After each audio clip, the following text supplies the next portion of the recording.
मुनिश्री के चरणों में बारंबार नमोस्तु करते हुए और क्षुल्लक जी महाराज को इच्छामी करते हुए प्रश्न है महाराज श्री हॉस्टल वार्डन शिक्षण प्रशासन के रूप में 20 वर्षों के दौरान हजारों युवकों से मेरा प्रत्यक्ष नाता रहा है।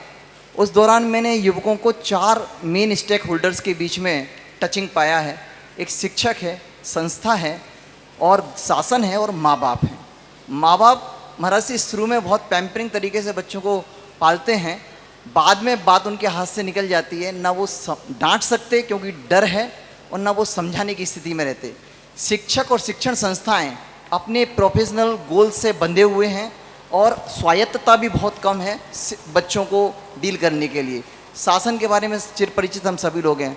मेरा प्रश्न ये महाराज श्री, यदि युवक ऐसी स्थिति में भटकाव में हों तो उनका स्थितिकरण, क्योंकि तीव्र गति से अनियंत्रित तरीके से भटकाव हो रहा है, तो उनका स्थितिकरण कैसे हो महाराज श्री, शंका का समाधान करें। आपने बहुत गंभीर सवाल खड़ा किया और ये भटकाव बड़े चिंता का विषय। युवा हमारे समाज की सबसे बड़ी शक्ति, और यदि उसमें ही भटकाव आए तो हमारा देश का भविष्य अंधकार में होगा, ऐसे कोई रोक नहीं सकता। हमें चाहिए कि युवाओं को हम सही दिशा दें, लेकिन मेरा तो कहना ये है कि दिशा देने से पहले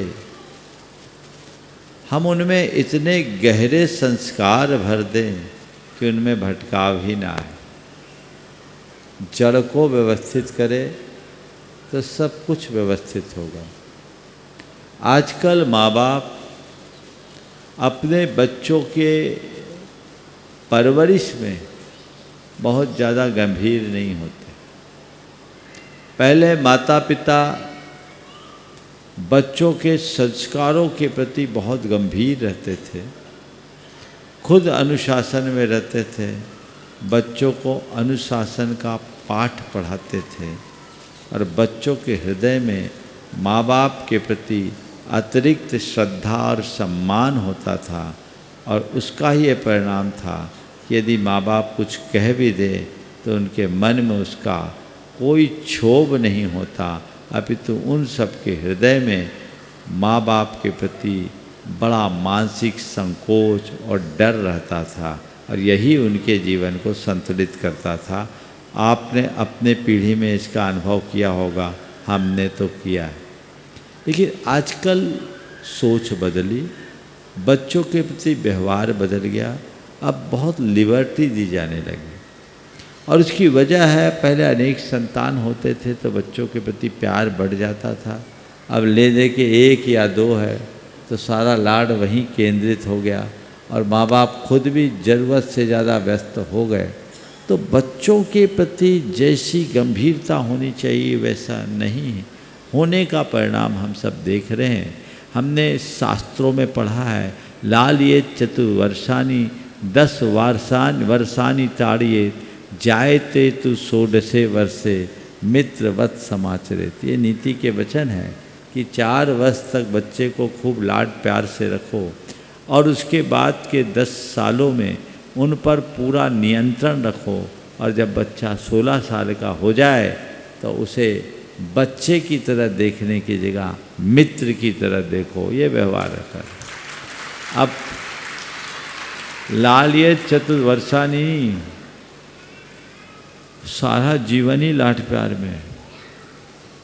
मैं ये नहीं कहता कि बच्चों के साथ मारपीट करना अच्छा है, पर मैं ये जरूर कहूँगा बच्चों को अनुशासन प्रिय बनाना बहुत जरूरी है। उनमें एक प्रकार का आत्मानुशासन हो।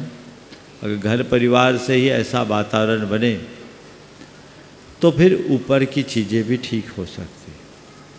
आज उच्च शिक्षा में जाने के बाद भटकाव तेजी से आता है, पर इसके पीछे मैं शिक्षा संस्थान को उतना दोषी नहीं बनाता, क्योंकि पुराने लोग भी उच्च शिक्षा ग्रहण किए, आपने स्वयं ने उच्च शिक्षा ग्रहण की। हो सकता है जिस कॉलेज में आप पढ़ा रहे हैं या जिस यूनिवर्सिटी से आप जुड़े हैं हो सकता आपकी पढ़ाई भी वहीं हुई हो, शायद ऐसा भी हो सकता, वही है। चलिए नहीं हुई हो, लेकिन हुई हो, आपकी पीढ़ी के लोग वहाँ पढ़े हो। उनके काल में वैसा भटकाव तो नहीं था, आज ये भटकाव क्यों? इसके अनेक वजहों में एक वजह मैं ये मानता हूँ कि पुराने समय में हमें बहुत अच्छे से कस करके पाला पोसा गया, हम संस्कारों में दृढ़ रहे, मर्यादों में बंध के रहे। बाद में थोड़ी ढिलाई हो गई, संस्कार छीन हो गए, मर्यादाएं नष्ट होने लगी। भटकाव का एक कारण ये। दूसरा कारण आज का इन्वायरमेंट, मीडिया और अन्य व्यवस्थाएं। पहले हम नैतिकता और मर्यादाओं को प्रमुखता देते थे, आज इनकी धज्जियां उड़ाई जाती हैं। अब संस्कृतियों ने जिस रफ्तार से अपना पांव पसारा है, उसने हमारा पूरी तरह सत्यानाश कर दिया।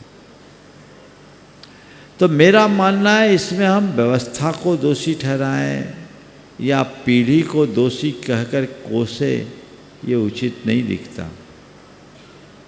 हमें एक ही समाधान दिखता है कि हम सब मिलकर हर बच्चे बच्चे के हृदय में ऐसी प्रगाढ़ सांस्कृतिक निष्ठा जगा दें कि वे सपने में भी भटकने का नाम न लें, अपने आप संभाल सकते हैं।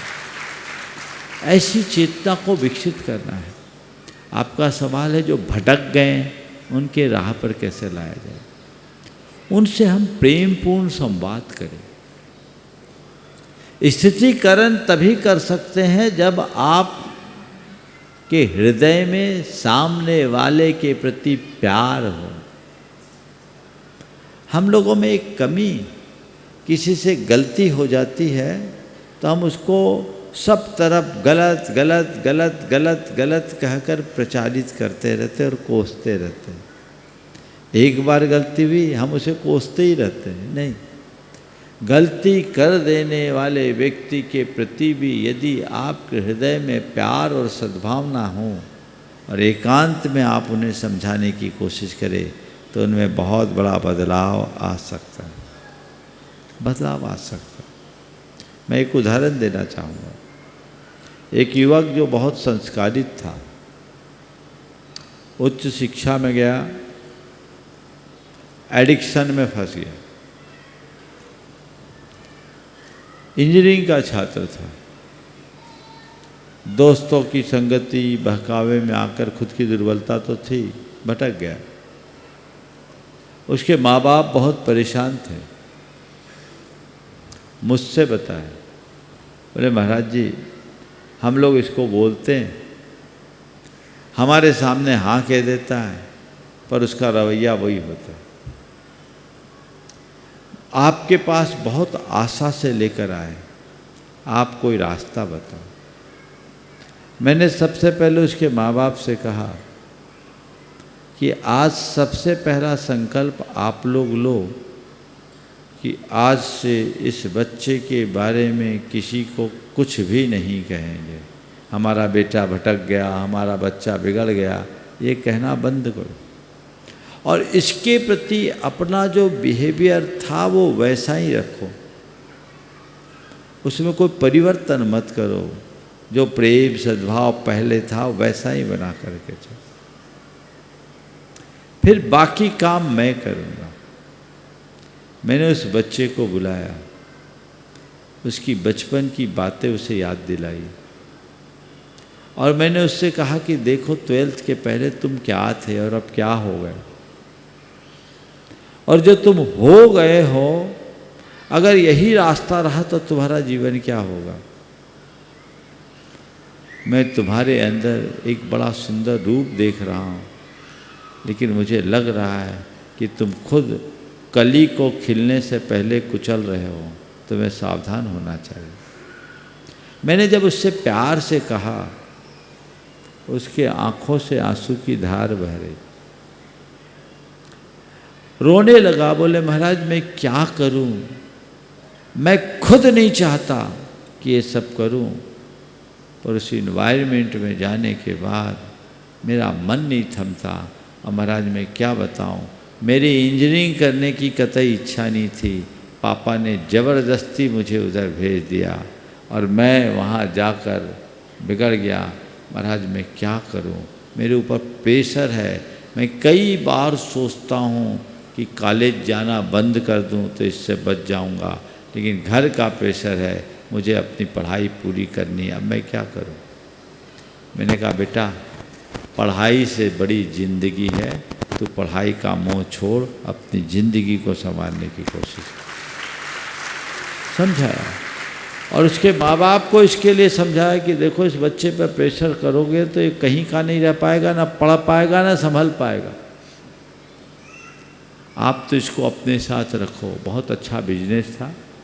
मैंने कहा थोड़े दिन के लिए कॉलेज जाना बंद करो और तुम अपने पापा के साथ रहो, उनके बिजनेस को ज्वाइन करो, दिन भर उनके साथ रहो, दोस्तों की जगह उनको ही अपना दोस्त बना लो और तुम 3 महीना ऐसा करो। और उसको मैंने कुछ अपनी तरफ से भावना योग वगैरह करने को दिया।